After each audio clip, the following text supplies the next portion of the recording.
Sobat GMP, kembali lagi di GM Podcast bersama saya Adilia. Pada podcast kali ini kita akan membahas tema yang sangat menarik nih. Tentunya saya nggak sendiri, saya bersama ahlinya dokter spesialis anak yaitu Dr. Muhammad Rizky Darmawan. Halo dok, apa kabar? Halo Adil, kabar baik. Adil gimana kabarnya? Alhamdulillah baik. Boleh dokter memperkenalkan diri kepada sahabat GMP di rumah? Oke, halo selamat siang ayah bunda di rumah. Perkenalkan saya Dr. Muhammad Rizky Darmawan, spesialis anak. Saya saat ini berpraktik di Rumah Sakit Ibu dan Anak Graha Medika Padalarang. Ya, oke, mungkin perkenalan cukup sekian. Oke. Ya. Dokter, pada podcast kali ini kita akan membahas tema yang sangat menarik ya dok, yaitu berat pada anak. Apakah merupakan awal dari stunting? Tentunya nanti kita di akhir akan ada sesi tanya jawab yang mewakili sahabat GMP di rumah. Silahkan dokter, jelaskan tentang baby seret kali ini. Oke, jadi pertanyaan Agil tadi, baby seret itu apa ya? Iya.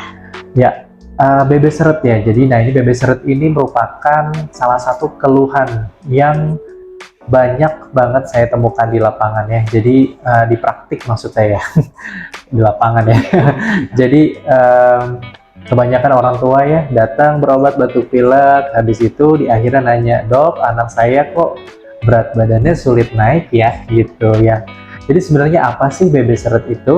Ya, jadi baby seret itu adalah ya kenaikan berat badan tidak mencapai standar minimal dari yang telah ditetapkan ya. Nah, sebenarnya standarnya itu apa gitu ya. Nah, kalau kita dokter anak, jadi kita istilah baby seret itu mungkin weight faltering ya, istilah ilmiahnya, istilah kedokteran weight faltering atau failure to thrive, atau bahasa Indonesia gagal tumbuh ya, gagal tumbuh. Nah, gagal tumbuh atau weight faltering tadi secara definisi adalah kenaikan berat badan kurang dari persentil 5 tabel weight increment dari WHO. Jadi memang sudah ada standarnya tuh berdasarkan usia, kenaikan berat badan minimal anak tuh berapa minimalnya. Nah, kalau kurang dari persentil 5 tabel weight increment itu Adil, nah kita sebagai dokter anak baru kita mendiagnosis atau mengatakan anak tersebut gagal tumbuh atau weight faltering tadi. Oke dok, mungkin untuk pertanyaan selanjutnya, apa sih penyebab dari baby seret pada anak ini dan cara mengatasinya? Kalau kita bicara penyebab ya, banyak satu-satu ya, tapi prinsipnya ya secara umum kita bagi dua ya. Satu ya, memang intake-nya yang kurang atau asupannya yang tidak adekuat ya. Nomor dua ya, kebutuhannya yang meningkat atau metabolisme tubuhnya yang meningkat. Nah, sekarang gimana sih maksudnya tadi ya? Kalau nomor satu intake adekuat pasti udah pada paham semua ya bunda di rumah ya. Jelas ya, kalau misalnya anak ya tidak mendapatkan jumlah kalori sesuai kebutuhannya, pasti ya kurang ya. Misalnya kebutuhannya 1000 yang dimasukkan atau diberikan oleh ayah bundanya hanya 500 ya, pasti BB-nya pasti seret. Nah, yang kedua, maksudnya apa sih kebutuhan metabolismenya meningkat? Nah, jadi pada beberapa anak ya, misalnya anak-anak yang menderita sakit infeksi kronis seperti TBC, atau anak-anak yang menderita penyakit jantung bawaan, itu kan kebutuhan metabolisme tinggi ya, jadi kalorinya banyak dipakai. Nah, oleh karena itu jadinya meskipun intake-nya masuk, tapi karena metabolismenya tinggi, kalorinya jadi banyak pakai, jadinya BB-nya seret juga gitu ya. Jadi kalau bicara penyebab secara umum itu dua itu ya gitu. Jadi dokter, untuk standar kenaikan berat badan pada anak itu standarnya berapa sih dok? Oke. Jadi tadi kan sudah dibahas di awal di depan ya, bahwa weight faltering atau baby seret tadi ya yang ayah bunda sebut itu, bahwa kenaikan berat badan itu kurang dari persentil 5 standar WHO ya dari tabel weight increment, berdasarkan tabel weight increment. Nah, sekarang standarnya berapa sih ya? Kalau mungkin kalau saya bicara persentil 5 itu cukup asing ya bagi ayah bunda semua di rumah ya. Nah, jadi gampangnya gini ayah bunda ya, berdasarkan referensi terbaru bahwa minimal ya standar kenaikan untuk anak 0 sampai 1 tahun ya, saya di sini bahasnya ya. Karena memang periode emas pertumbuhan dan perkembangan anak itu kan 2 tahun pertama kehidupan ya. Nah, dari usia 0 sampai 3 bulan, itu standar kenaikan berat badan minimalnya sekitar 750 sampai 900 gram per bulan, ya. Kemudian, usia 4 sampai 6 bulan, itu minimalnya 600 gram per bulannya, Adil. Kemudian, usia 7 sampai 9 bulan di 450 gram, ya. Nah, kemudian di usia 9 sampai 12 itu sekitar 200 sampai 300 gram per bulan. Dan 1 sampai 2 tahun ya kurang lebih sekitar 240 graman per bulan. Untuk kenaikan berat badannya ya Minimal. dok? Minimalnya ya. Jadi kalau misalnya kenaikan berat badannya tidak mencapai minimal, konsultasi langsung ke dokter anak. Ya. Dokter, Gitu. kira-kira perlu gak sih BB booster untuk mengatasi berat badan anak yang seret ini? Seperti vitamin, yang lain-lain? Ya, ini adalah pertanyaan yang paling umum juga ditanyakan sama ayah bunda kalau datang ke praktik berobat apapun terakhir minta vitamin. Betul. Ya. Jadi sebenarnya perlu nggak sih vitamin atau suplementasi vitamin dari luar ya? Nah sebenarnya ya penggunaan vitamin ya kemudian suplementasi zat-zat mikronutrien itu harus sesuai dengan indikasi Adil ya. Kalau memang ada indikasinya maka boleh diberikan ya. Nah, untuk anak di bawah 1 tahun ya tidak ada vitamin khusus ya yang untuk meningkatkan berat badan kayak gitu Adil ya.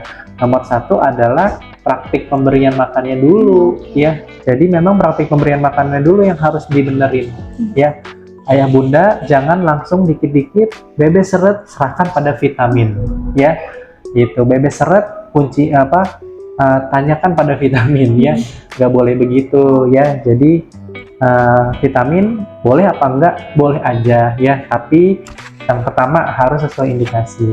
Yang kedua, ayah bunda harus konsultasikan ke dokter anak ayah bunda semua ya, apakah komposisi atau komposisi di dalam vitamin tersebut tepat untuk anak ayah bunda ya, karena penggunaannya harus sesuai usia juga gitu. Jadi jangan asal beli vitamin. Jadi kita fokuskan di nutrisi dari makanan aja ya dok? Nomor satunya itulah. Nah, praktik pemberian makan, kemudian nutrisinya ya harus adekuat ya. Apalagi kalau udah mulai MPASI tuh. Nah itu biasanya masalah makan itu mulai muncul pada saat mulai MPASI ya. Gitu. Lalu dokter, apa sih kaitan dari BB seret dengan stunting ini dok? BB seret sama stunting apa sih kaitannya? Ya, jelas ada kaitannya ya. BB seret atau weight faltering itu merupakan tanda awal dari stunting ya. Jadi kalau misalkan ayah bunda di rumah mendapati bahwa anak ayah bunda itu sudah seret BB-nya ya, nah segera konsultasikan ke dokter anak terdekat ya. Karena apa? Ya karena kalau tidak segera diintervensi dini ya, nanti anaknya akan berakhir atau jatuh ke dalam tahap stunting. Ya intervensi yang baik, yang paling baik adalah sebelum terjadi stunting. Karena kalau sudah stunting, ingat ya stunting itu sifatnya irreversible. Irreversible artinya apa? Nggak bisa dikembalikan lagi. Maksudnya yang nggak bisa dikembalikan lagi adalah dampaknya. Ya perkembangan anak stunting banyak banget literatur atau referensi yang menyatakan bahwa perkembangan anak stunting kalau dibandingkan dengan anak yang nggak pernah stunting, outcome-nya di kemudian hari ya dari mulai fungsi kognitifnya, ya kecerdasannya itu lebih baik anak yang nggak pernah stunting. Jadi terlihat perbedaannya ya dok? Terlihat perbedaannya. Jadi intinya benar bahwa BB seret ya atau weight faltering merupakan tanda awal dari stunting. Ketika anak BB-nya seret lama-kelamaan, tinggi badannya juga akan lambat ya tumbuhnya. Gitu. Dokter, mungkin ini adalah pertanyaan terakhir untuk podcast kita pada hari ini. Bagaimana sih cara mencegah berat badan seret pada anak, dan ada gak nih tips-tips untuk ayah bunda di rumah tentang podcast kita pada hari ini? Oke, ya. Jadi ini adalah gimana ya cara mencegah BB seret, juga cara mencegah stunting, kemudian tipsnya bagaimana gitu Adil ya. Jadi memang yang perlu ayah bunda ketahui bahwa periode emas pertumbuhan dan perkembangan anak itu terdapat pada 1000 hari pertama kehidupan. 1000 hari pertama kehidupan itu mulai terhitung sejak trimester akhir kehamilan ya sampai anak berusia 2 tahun. Jadi segala tindakan atau tindakan ayah bunda ya selama periode tersebut ya itu dalam mendukung pertumbuhan dan perkembangan anak di periode emas tersebut itu sangat mempengaruhi outcome-nya. Ya, berarti yang pertama, sejak masa kehamilan, apa yang harus dilakukan ayah bunda? Nomor satu, ya harus rutin kontrol ke dokter kandungan, memastikan bahwa janinnya tumbuhnya bagus dan memastikan bahwa janinnya mendapatkan nutrisi yang adekuat. Ya, jadi ibunya harus mengkonsumsi vitamin ya selama masa kehamilan, kemudian asupan nutrisinya juga harus adekuat. Itu nomor satu.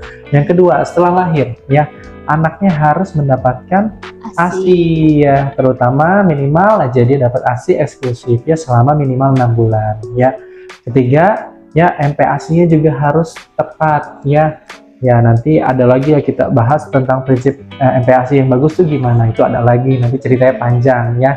Intinya harus dapat MPASI yang sesuai ya, dari mulai teksturnya, komposisinya, keamanannya ya, higienitasnya ya gitu. Kemudian ini yang sering dihiraukan yaitu masalah jam tidur dia. Oke. Ya, jam tidur anak ya usahakan anak sudah tidur sebelum jam 10 malam atau jam 9 malam ya.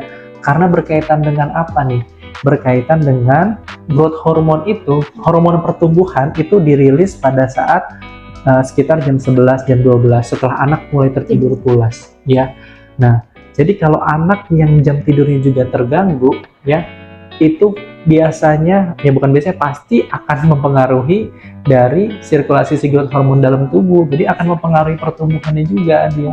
Jadi jam tidur juga mempengaruhi ya dok? Iya, jam tidur juga mempengaruhi ya.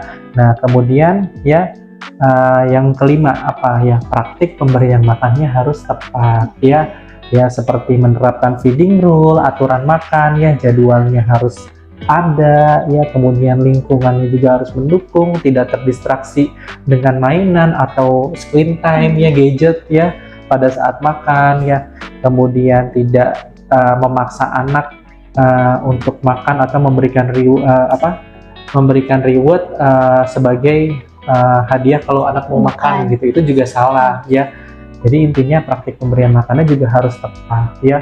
Nah itu kurang lebih prinsipnya seperti itu ya. Jadi 5 poin itu yang penting ya untuk ayah bunda ketahui di rumah supaya anak-anak atau anak-anak ayah bunda di rumah itu tidak mengalami baby seret atau sampai ke tahap stunting ya gitu. Oke dokter, mungkin untuk penjelasan podcast kita pada hari ini tentang baby seret pada anak, apakah merupakan tanda awal dari stunting bersama dokter spesialis anak yaitu Muhammad Dr. Rizky Darwan telah selesai ya dok? Ya, Oke, terima kasih dokter atas ilmu dan ilmunya, semoga bermanfaat untuk semua sahabat GMP di rumah. Oke dokter, kira-kira ada gak nih sepatah dua patah mengenai podcast kita hari ini untuk sahabat GMP di rumah sebagai penutupan? Oke, sebagai penutup ya, buat ayah bunda di rumah ya, pantau terus ya pertumbuhan dan perkembangan anak ayah bunda di rumah, terutama selama periode emas pertumbuhan dan perkembangan anak ya, yaitu usia sejak trimester akhir kehamilan sampai usia 2 tahun ya. Dipantau, dibawa ke dokter atau ke posyandu terdekat ya, sehingga jika memang ada masalah segera diintervensi ya. Nah, jangan ditunda, jangan menganggap remeh kenaikan berat badan yang minimal itu biasa aja gitu ya. Jadi segeralah datang ke dokter atau fasilitas kesehatan ya, pelayanan kesehatan agar tidak terlambat ya sampai ke tahap stunting baru berobat, itu udah terlambat ya gitu. Mungkin sekian ya dokter untuk kata sepatah dua patah untuk sahabat GMP untuk hari ini. Untuk podcast hari ini kita tutup saja dok. Ya. Terima kasih untuk sahabat GMP yang telah menyaksikan podcast pada kali ini. Dan kita tutup saja dok untuk podcast kita hari ini. Ya. Langsung aja. RSI Graha Medica Padalarang, sahabat kesehatan keluarga Anda.